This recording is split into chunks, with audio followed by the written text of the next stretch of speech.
नमस्कार, बहुत स्वागत है आप सभी का। मैं आपके साथ ममता तिवारी। बुलेटिन की शुरुआत करते हैं बड़ी और अहम खबर के साथ। दरअसल यूपी में कोरोना कर्फ्यू की गाइडलाइन जारी हो गई है। शादी बारात के कार्यक्रम की कोई पाबंदी नहीं है। औद्योगिक इकाइयों को चलाने की रहेगी छूट। यूपी में आज रात से लागू होगा 35 घंटे का लॉकडाउन। बड़ी खबर आपको दे रही है, उत्तर प्रदेश में कोरोना कर्फ्यू की गाइडलाइन जारी कर दी गई है। शादी बारात के कार्यक्रम की कोई पाबंदी नहीं है। औद्योगिक इकाइयों को चलाने की छूट रहेगी। यूपी में आज रात से लागू होगा 35 घंटे का लॉकडाउन।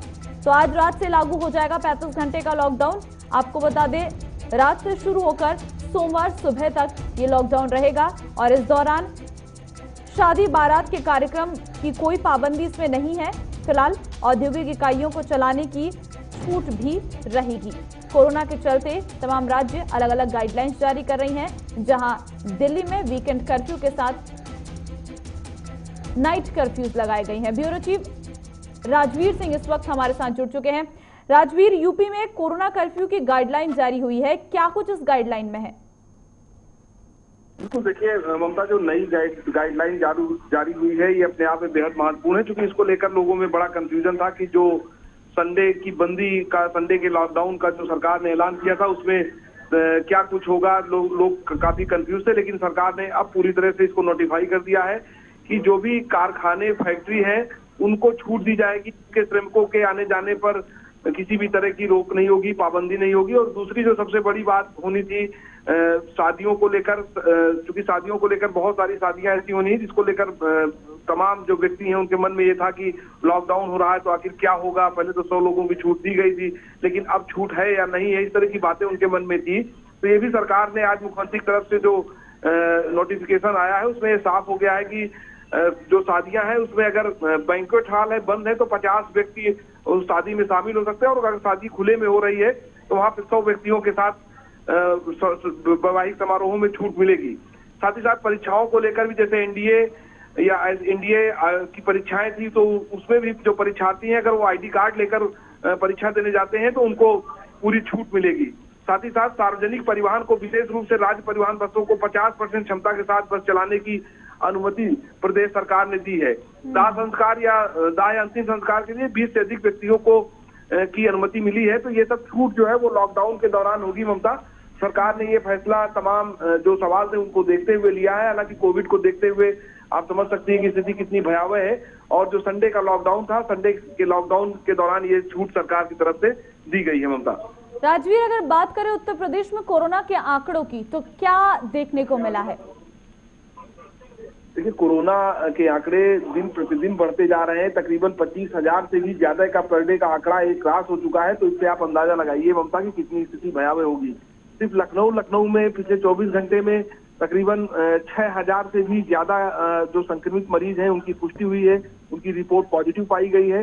तो ऐसे में लगातार लोगों के अंदर भय बना हुआ है। हालांकि ये एक बड़ी समझदारी इसको कहिए कि जो तमाम व्यापारिक संगठन है या व्यापार मंडल जो एसोसिएशन है, उन लोगों ने अपनी तरफ से ही तमाम मार्केट की बंदी का ऐलान सरकार के ऐलान करने से पहले ही कर दिया था। तो ये बताता है कि कोरोना को लेकर, इस तरह के निर्णय बताते हैं ममता कि कोरोना को लेकर लोगों में किस तरह से भय है, लोगों में डर है, और वो स्वतः भी इसको लेकर काफी जागरूक हो रहे हैं। साथ ही साथ आप देखिए तो उत्तर प्रदेश सरकार की तरफ से एक आदेश कल आया था ममता की जो व्यक्ति मार्केट में टहलता है, अगर वो मास्क नहीं पहना हुआ है तो पहली बार में उसका 1,000 का चालान किया जाएगा। अगर वो गलती दोबारा दोहराता है तो उसका 10 गुना यानी कि 10,000 रुपए का चालान उस व्यक्ति का किया जाएगा। तो इस तरह के कुछ डिसीजंस हैं जो लोगों को लेकर, लोगों की जागरूकता के लिए कराए हैं। हालांकि ये अर्थदंड है, लेकिन इससे लोगों में एक भय रहेगा कि अगर वो सोशल डिस्टेंसिंग का पालन नहीं करते हैं, कोविड प्रोटोकॉल का पालन नहीं करते हैं, तो उनको ये अर्थदंड भी दिया जा सकता है। कुल मिला के आप देखिए तो कोरोना को लेकर जो एक पीक है, पीक कहा जा सकता है, ये पीक समय चल रहा है कोरोना का। लगातार संक्रमित मरीजों की संख्या बढ़ रही है, लोगों में डर है। शमशान से लेकर कब्रिस्तान तक की खबर हम लोग दिखा रहे हैं कि किस तरह से अव्यवस्था है। लोग टोकन लेके जा रहे हैं, तब वो अपने परिजनों की डेड बॉडी को जला पा रहे हैं। तो ये स्थिति अपने आप में बताती है कि कोरोना का संक्रमण किस तरह से फैला हुआ है, लोगों में कितना भय है। चलिए, तमाम जानकारी देने के लिए राजवीर बहुत शुक्रिया। आगे बढ़ते हैं। देश में कोरोना का कहर जारी है। कोरोना संक्रमण की चेन तोड़ने के लिए जगह जगह वीकेंड लॉकडाउन और नाइट कर्फ्यू लगाया गया है। इसी कड़ी में यूपी में भी नाइट कर्फ्यू लगाया गया और वीकेंड पर संडे का पूर्णतः लॉकडाउन लगाने का फैसला किया गया है। वहीं दिल्ली में भी वीकेंड पर 2 दिनों का लॉकडाउन है। ऐसे में दिल्ली और नोएडा बॉर्डर पर प्रशासन पूरी तरह से अलर्ट पर है। नोएडा से हमारे संवाददाता हैदर अली की रिपोर्ट देखिए। देश भर में कोरोना की महामारी बहुत तेजी से फैल रही है। पिछले 24 घंटे की बात करें 2,34,000 से ज़्यादा मामले सामने आए हैं। आप अंदाज़ा लगा सकते हैं कोरोना की रफ्तार कितनी तेज़ी से आगे बढ़ रही है।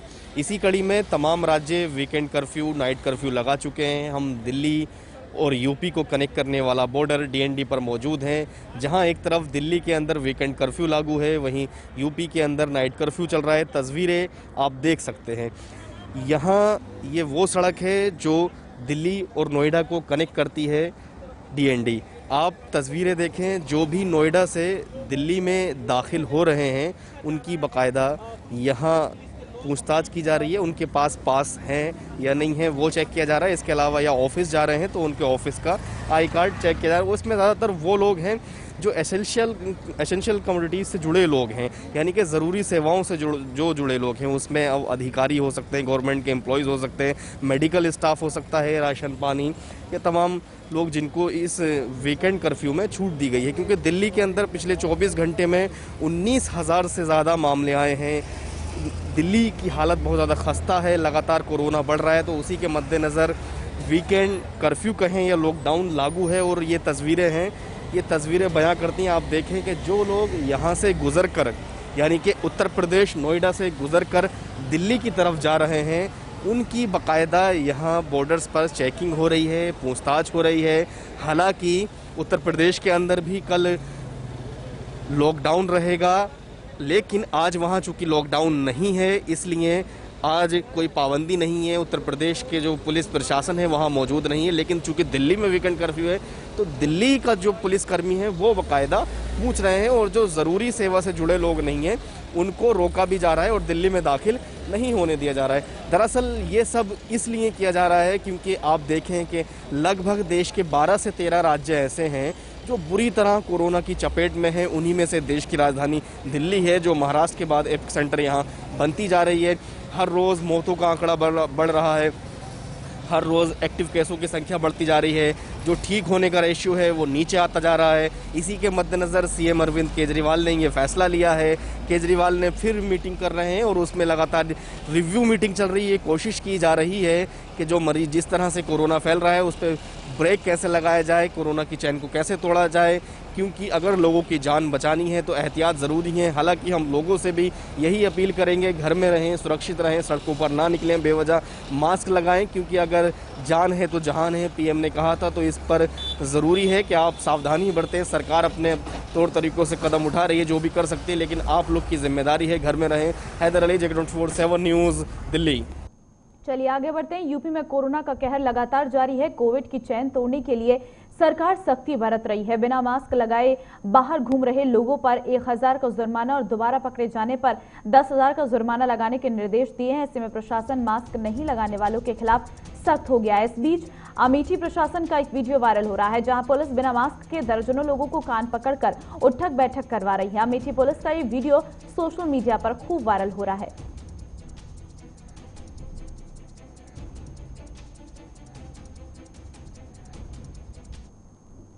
तो जहां एक तरफ प्रदेश सरकार स्वास्थ्य व्यवस्था को लेकर बेहद संजीदा है, तो वहीं स्वास्थ्य कर्मी काम में कोई भी लापरवाही बर्दाश्त करने के मूड में नहीं है।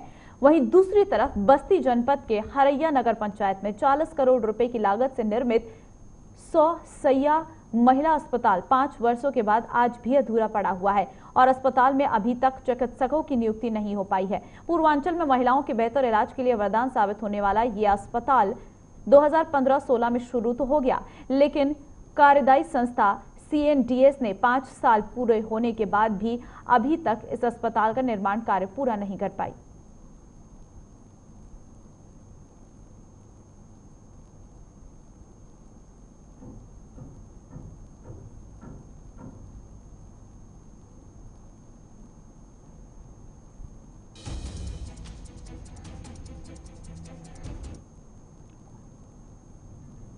सत्यदेव शुक्ला इस वक्त हमारे साथ फोन लाइन पर जुड़ गए हैं। सत्यदेव, क्या हालत है अस्पताल की? कहना चाहते हैं ममता जी की अस्पताल 2016 से शुरू हुआ और सरकार ने निर्देश दिया था कि 2 वर्षों में यह 100 शैय्या महिला अस्पताल बनके कंप्लीट हो जाएगा, जो पूर्वांचल के वरदान साबित होगा महिलाओं की।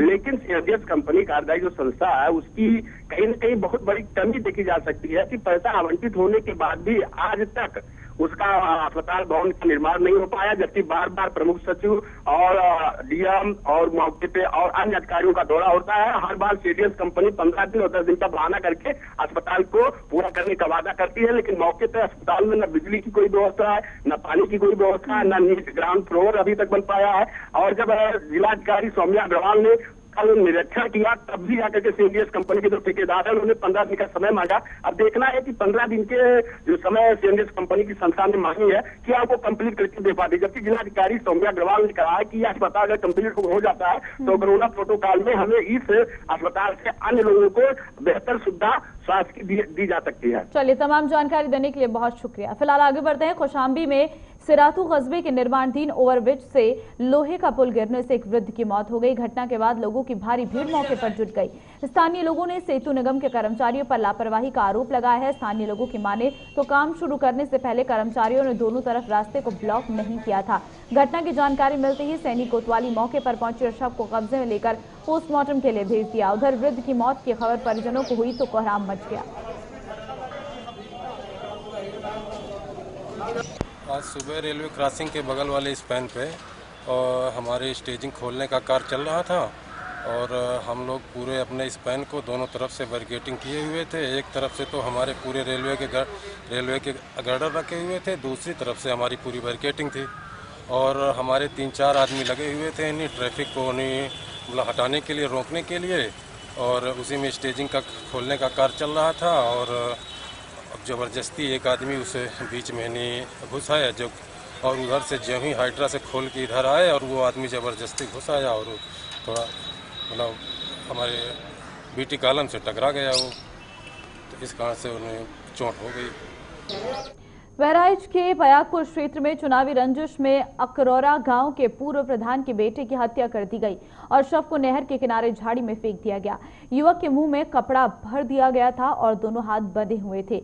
सूचना पर पहुंची पुलिस ने शव को कब्जे में लेकर पोस्टमार्टम के लिए भेज दिया। बेटे की मौत की खबर सुनते ही घर में कोहराम मच गया और आक्रोशित परिजनों ने थाने पर पहुंचकर घेराव कर प्रदर्शन शुरू कर दिया। अधिक पुलिस बल देखकर परिजनों और भड़क गए और हाईवे जाम कर प्रदर्शन करने लगे। मामला बढ़ता देख एसपी मौके पर पहुंचे और परिजनों को न्याय दिलाने का आश्वासन देकर जाम को खत्म कराया। पुलिस ने मृतक के छोटे भाई की तहरीर पर 8 लोगों के खिलाफ नामजद मुकदमा दर्ज कर कार्रवाई शुरू कर दी है। वहीं कानपुर के महाराजपुर थाना क्षेत्र में एयर गन का छर्रा लगने से 3 साल के मासूम बच्चा बुरी तरह से घायल हो गया। गोली लगने से बच्चा तुरंत बेहोश हो गया। अनन-फानन परिजनों से अस्पताल ले गए। अस्पताल ले जाते समय उस मासूम ने दम तोड़ दिया। जैसे यह खबर बच्चे के परिजनों को पड़ी तो परिवार में मातम छा गया। वहीं इस घटना से पूरे इलाके में हड़कंप मच गया। घटना पर पहुंची पुलिस ने शव को कब्जे में लेकर तफ्तीश शुरू कर दी है। वहीं बच्चे के परिजनों ने आरोपियों के खिलाफ सख्त कार्रवाई की मांग की है।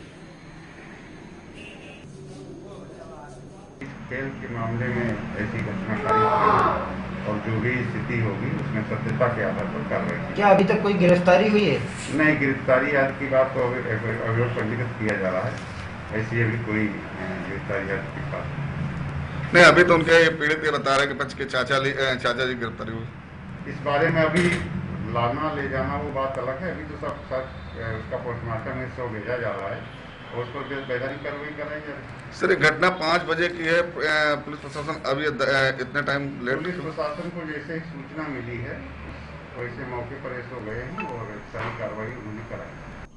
देवरिया जनपद में एक दलित इंजीनियरिंग छात्र बाइक सवार बदमाशों ने गोली मारकर मौत के घाट उतार दिया। युवक अपने दादा के दाह संस्कार पर घर से लौट रहा था। गांव वालों का कहना है कि छात्र का एक गांव की लड़की से प्रेम प्रसंग चल रहा था और दोनों शादी करना चाहते थे, जिससे लड़की के परिजन नाराज चल रहे थे, जिसके चलते इस वारदात को अंजाम दिया गया। घटना के बाद से लड़की के गांव में तनाव है। पुलिस मामले की छानबीन कर आरोपियों की गिरफ्तारी की कोशिश कर रही।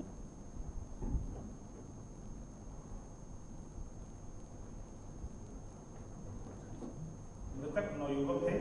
2017 में एक दूसरी जाति की लड़की से शादी कर लिया था बाद में वह लड़की छोड़कर आ गई थी। उसके चलते गांव में कसीदगी थी। मृतक नवयुवक पक्ष के अपने घर में परिवार में गमी हो गई थी, जिसमें वह आया हुआ था और जिस दुकान में मृतक बैठा हुआ था वहां उसको गोली मार दी गई। इस संबंध में विधिक कार्रवाई, पोस्टमार्टम आदि कार्रवाई की जा रही है। वहीं बहराइच के थाना हकरपुर इलाके में पुलिस और बदमाशों के बीच मुठभेड़ हो गई। इस दौरान पुलिस ने 2 शातिर बदमाशों को गिरफ्तार कर लिया, जिनके पास से पुलिस ने एक 50,000 के इनामी अपराधी को गिरफ्तार किया। बदमाश शराफा व्यापारी से लूट के प्रयास और हत्या के मामले में फरार चल रहा था। पकड़े गए अपराधियों के खिलाफ पुलिस आगे की कार्रवाई कर रही। आज बहराइच पुलिस को एक बड़ी सफलता हाथ लगी है, जिसमें अभी बीती रात बदमाशों ने लूट के प्रयास में एक व्यक्ति को गोली मारी थी और जिससे उसकी हॉस्पिटल में डेथ हो गई थी। बदमाशों की भाषा में ही आज उनको जवाब दिया गया है। आज पुलिस मुठभेड़ में 2 बदमाशों को पुलिस गिरफ्तार करने में सफल हुई है। 3 बदमाश मोटरसाइकिल से सदरखा मोड़ के पास पुलिस द्वारा ट्रेस किए गए थे और रोकने पर उन्होंने फायर किया पुलिस के ऊपर। पुलिस ने भी आत्मरक्षा में गोली चलाई। एक बदमाश जो कि पूर्व के मुकदमे का वांछित था, अखिलेश सन ऑफ उधम सिंह, जो डीहा का रहने वाला था, उसके दाहिने पैर के घुटने के नीचे फायर आर्म की चोटें आई हैं। साथ ही साथ उसके एक साथी वीरेंद्र है, जो कि पूर्व के मुकदमे में उसने मुखबिरी की थी, वो सराय कन्हार का रहने वाला है, वो भी गिरफ्तार हुआ है। इसका तीसरा साथी वासुदेव सन ऑफ बाबादीन, जो कि रामनगर क्षेत्र का रहने वाला है, वो मोटरसाइकिल लेके भागने में फरार हुआ है। और इन बदमाशों के पास से 2 312 बोर के तमंचे बरामद हुए, जिसमें एक फायरशुदा कारतूस फंसा हुआ और 2 जिंदा कारतूस एक बदमाश अखिलेश के पास से मिला है और दूसरे बदमाश के पास से एक 312 बोर का तमंचा और उसमें एक जिंदा कारतूस मिला हुआ है। तो इस सुल्तानपुर के गोसाईगंज थाना क्षेत्र में 13वीं कार्यक्रम में 2 पक्षों में विवाद हो गया। मामला इस कदर बढ़ गया कि दोनों पक्षों में मारपीट के साथ फायरिंग शुरू हो गई। इस घटना में 3 लोग घायल हो गए हैं। आनन-फानन घायलों को जिला अस्पताल लाया गया, जहां उनका इलाज चल रहा है। वहीं गोली लगने की सूचना से पुलिस प्रशासन में हड़कंप मच गया। पुलिस के आला अधिकारियों ने घटनास्थल का जायजा लिया। फिलहाल पुलिस की माने तो अभी तक किसी भी पक्ष से कोई तहरीर नहीं मिली है। तहरीर मिलते ही दोषियों को चिन्हित कर कठोर कार्रवाई की जाएगी। थाना कादीपुर में चौकी सुरपुर क्षेत्र में एक अभिषेक पांडे की गुमशुदगी दर्ज हुई थी। बाद में उनको घायल अवस्था में, अचेतावस्था में गांव से लगभग 500 मीटर दूर खेत में पाया गया था, जिनका इलाज कराने हेतु लखनऊ रिफर किया गया था। इलाज के दौरान उनकी आज मृत्यु हो गई। पुलिस मुकदमा पंजीकृत करके विधिक कार्रवाई कर रही है।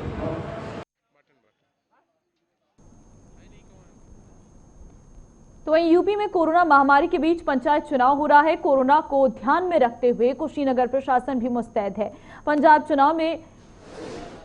चुनाव में कुशीनगर जनपद में 4थे चरण का मतदान होना है। ऐसे में कल से नामांकन शुरू हो जाएगा। वहीं चुनाव को लेकर प्रशासन की तैयारियां कैसी हैं, इसको लेकर हमारे संवाददाता शैलेंद्र गुप्ता ने जिलाधिकारी एस राजलिंगम से खास बातचीत की। सुनी। कोरोना जैसे महामारी में लेके पंचायत चुनाव भी होने हैं। लगभग जो 4थे चरण में कुशीनगर में चुनाव होने हैं। कल से जो है नामांकन होना है। इस महामारी को ध्यान में रखते हुए और त्रिस्तरीय पंचायत चुनाव में किस प्रकार का जो है व्यवस्था की गई है, किस प्रकार का जो है उससे कोरोना से निपटते हुए चुनाव कराने की तैयारी की गई है। हमारे साथ मौजूद हैं कुशीनगर के जिला अधिकारी एस राजलिंगम साहब। हम इनसे जानकारी प्राप्त करेंगे किस प्रकार की तैयारी की गई है और लोग कौन सी सावधानी, कैसे सावधानी बरतें कि पंचायत स्तर का चुनाव भी कंप्लीट हो जाए और कोरोना से बचा भी जा सके। सर, तो पहले हमारे चैनल में आपका स्वागत है। ये सर, इस समय जो स्थिति है वर्तमान में कोरोना और कल से जो है नामांकन होने वाले हैं, तो इस पे किस प्रकार की तैयारी आपके द्वारा की गई है? देखिए, नामांकन के लिए जो आरओ एआरओ है उन सबकी ट्रेनिंग दिया जा चुका है और इनका स्थान पहले से चिन्हित है, वहाँ पे नामांकन तो होगा। बट इस चुनाव में जो अन्य चुनौतियों के साथ साथ जो सबसे बड़ी चुनौती हमें इस कोरोना के बीच में इसको करना है। जैसे आप अवगत हैं कि 2 केसेस दिन प्रतिदिन बढ़ रहा है। सो जैसे आज भी हम लोगों का जो मतदान कर्मियों की ट्रेनिंग चल रही है, सो वहाँ पे हम लोग सबकी जांच करा रहे हैं। और इसी प्रकार जो हमारे अन्य ट्रेनिंग है या फिर पोलिंग पार्टी जिस दिन रवानगी होंगी उस समय भी इसका पालन करते हुए चुनाव को भी संपन्न कराना बहुत बड़ी चुनौती होगी। इसके लिए हम पूरी तैयारी कर रहे हैं। हर बूथ पे आपका जो सैनिटाइज़र और इसकी थर्मल स्कैनर की व्यवस्था हम लोग सुनिश्चित कराएंगे ताकि जो मतदाता आते हैं उनको पहले से ही इस चीज़ों को चेक कर लिया जाए।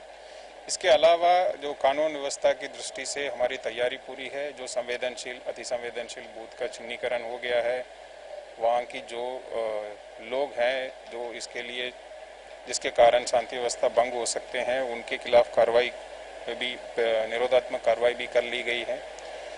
शस्त्र जमा 60% के ऊपर हो चुका है और बाकी जो इस तरह की जो असामाजिक तत्व हैं उनके ऊपर निगरानी रखी जा रही है। और अभी सबसे बड़ी चुनौती हमारा कोरोना है, क्योंकि कुछ हमारे जो पीठासीन है, कुछ आरओस का भी ये कोविड पॉजिटिव होने के कारण उनकी रिप्लेसमेंट करना भी एक समस्या बन रही है। बट तो उम्मीद है कि पूरा हम इस चुनाव को बहुत अच्छे तरीके से करा लेंगे। सर, लेकिन वर्तमान में जो स्थिति देखा जा रहा है, चुनाव है, लोगों के अंदर उस तरीके की अभी जागरूकता नहीं आ रही है। पंचायत अपना वोट मांगने के लिए दरवाजे पे जा रहे हैं, तमाम तरह के नुकसान है। उन लोगों के लिए क्या सजेशन देना चाहेंगे सर? देखिए, मैं पहले से अपील कर चुका हूं आप लोगों के माध्यम से और भी माध्यम से। जैसे अभी यहाँ कलेक्ट्रेट में भी देखे होंगे, पीएस सिस्टम से हम लोगों को जागरूक करा रहे हैं। और साथ साथ अभी 3-4 दिन से जो आपने देखने को भी मिलेगा, एनफोर्समेंट की कार्रवाई बढ़ी है। कल से नाइट की कर्फ्यू लग गई है यहाँ पे, क्योंकि केसेस 500 से ज़्यादा ऊपर हो गए हैं। अब टीकाकरण के साथ साथ हम लोगों को जो ये इसका मूल मंत्र है, जो 2 गज की दूरी और मास्क है ज़रूरी, जो माननीय प्रधानमंत्री जी का जो नारा है उसको हम सबको पालन करना होगा। और मैं फिर आपके चैनल के माध्यम से भी जनता से ये अपील करता हूँ, इस पे सावधानी ना हटें, क्योंकि आप अपने परिवार के जो सदस्यों का जान, अपने मोहल्ले में रहने वाले अपने पड़ोसियों की जान को खतरे में डाल रहे हैं। इस बार जो इस वायरस का जो प्रकोप है वो उसकी तीव्रता ज़्यादा है। एक और चीज उसमें देखा जा रहा है सर, जो कोरोना पॉजिटिव हो जा रहा है उनकी जो है देख रेख में बताया जा रहा है कि सब फोन से केवल बात करके जानकारी ली जा रही है। उनके लिए क्या कहेंगे, घर पे किस प्रकार का जो है वो उनका देख रेख हो? देखिए, जो होम आइसोलेशन जिनको किया जा रहा है उनके लिए हमारे आरआरटी टीम्स जो बनी है वो तुरंत वहाँ पे जाते हैं। पहले ये देखते हैं वो होम आइसोलेशन के लिए एलिजिबल है या नहीं है, फिर उनको दवाओं की किट देते हैं जिसमें 10 प्रकार की दवा रहती है। फिर उसके बाद जो एलिजिबल नहीं है उनको हम हॉस्पिटल में शिफ्ट करते हैं। जैसे हमारे यहाँ L2 हॉस्पिटल है, इसकी क्षमता बढ़ाने का, इनको और सक्रिय कराने का भी हम लोग तेज़ी से काम कर रहे हैं। और रोज़ मेरे द्वारा यहाँ पे मीटिंग की जाती है, वो सभी विभागों की समन्वय, जैसे सैनिटाइजेशन का काम हुआ, कंटेनमेंट जोन बन रहा है नहीं बन रहा है शासन आदेश के अनुसार, इस सब चीज़ की समीक्षा की जा रही है। जो होम आइसोलेशन में है उनका यही सलाह है, इस बार जो इसकी तीव्रता ज़्यादा है, इसका इन्फेक्शन ज़्यादा है, सो वो स्ट्रिक्टली होम क्वारंटाइन पे रहें। इसको हल्के में लेके जो परिवार के जो जैसे कहीं बाहर आपको सामान लेने के लिए जाना है या और कामों के लिए जो जाना है उसको आप अवॉइड करिए। आप स्ट्रिक्टली होम क्वारंटाइन पे रहिए। और चलिए, फिलहाल खबरों में बस इतना ही। आप बने रहिए हमारे साथ। नमस्ते। खबरों से अपडेट रहने के लिए JQ24/7 न्यूज के YouTube चैनल को आज ही सब्सक्राइब करें और हमारे Facebook पेज को भी अभी फॉलो करें।